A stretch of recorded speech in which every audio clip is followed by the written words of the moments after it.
Hello, hello. Hi, everyone. I wanted to take a few minutes to just share some of my impressions and also to answer some of the questions that you guys are having about the current situation in Colombia.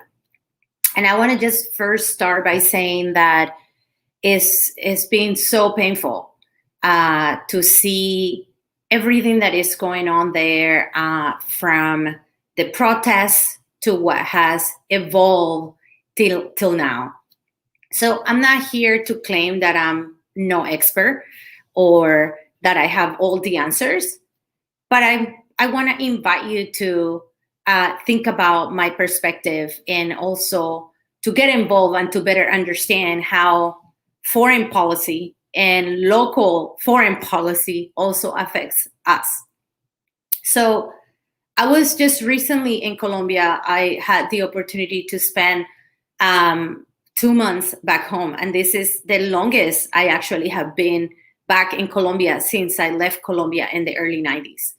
And my family and I came here to the United States because we were struggling with what was happening in our country, with the war on drugs, with the violence exacerbated by the fuel of foreign money to try to combat the cartels and what seemed so simply emerging in Colombia and back in the 80s. And I'm only mentioning this because this is going to play such a key role in what's happening today and our response to the pandemic, and how all of this is bottling up all together and is causing that today my city, Cali, sits in the south west of Colombia and is the third biggest city in the country, is completely locked in. Nobody can come in or out. There is a shortage of food.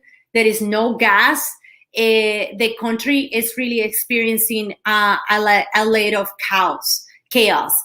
So I wanted to share this with you guys because I think it's so important to understand all of the factors that came together. And I've seen some people posting on my fellow Colombians posting on my profile and answering to things. And my profile and my social media is open for everybody to chime in and to share their own opinions. And I also beg you to respect my own opinions, so that we can have a discourse that is at least eloquent and respectful.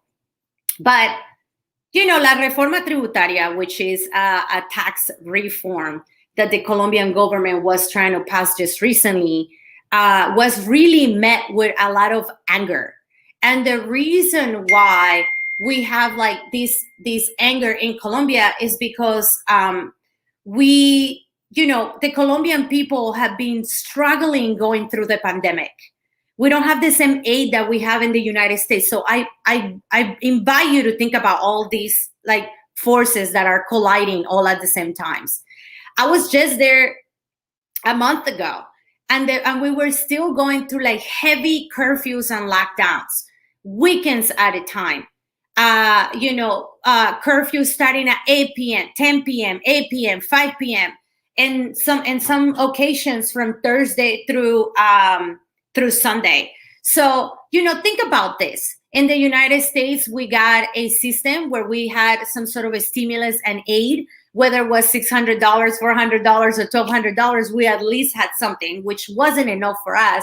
But imagine the people of Colombia that don't even have that if you don't go out and work, you won't have food on your table or you won't be able to provide for your family. So it's a real struggle.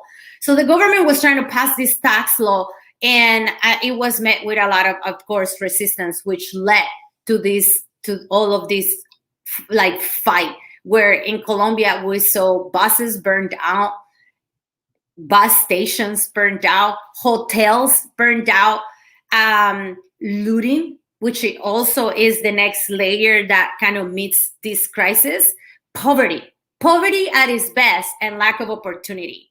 Then the police, of course, responded to this, and there have been so many violations to human rights. The ONU or the United Nations have also reported on this at extent, and it has come to a moment of collision where regular civilians, students, paramilitares, la guerrilla, and all of these forces have collided together, and now it's just really a cry of, where are we going next?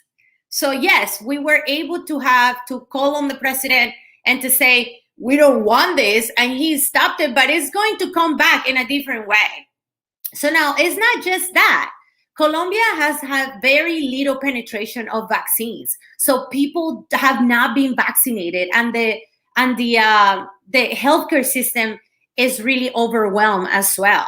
So it's been quite interesting to see, and for some people say, well, it was the police attacked us, we attacked them, but now there are so many subversive groups that are really making this situation worse. So I beg you to please get in touch and understand this issue that is not easy to understand, and that historically is being very long. I also invite you to think about that a lot of the militarization in Colombia is fueled by US money, by your tax money and my tax money. That all of this idea of the war on drugs and the extermination of drugs is a pure facade, because where there is demand, there will be supply. So if you want to really contribute to the end of drugs, there is so many other ways than sending millions of dollars to Colombia to fuel this kind of fights when they collide and come together. I'm worried that a civil war is coming to Colombia. There is reports that Venezuela's government is also fueling some of like the underground militia and such. So right now, I want to invite you to join me tonight at 6 p.m. We're going to be here in Los Angeles, coming together, praying for Colombia, and figuring out what can we do as a community to also put pressure to a country and a set of systems that is also fueling this problem. Again, I want to reemphasize that the underlying, the root cause, the umbrella of the issue that we're seeing in Colombia is the lack of aid, the lack of opportunity, the corruption, the mismanagement of funds, and the attempt to get out of this hole in the backs of working class people and poor people of Colombia.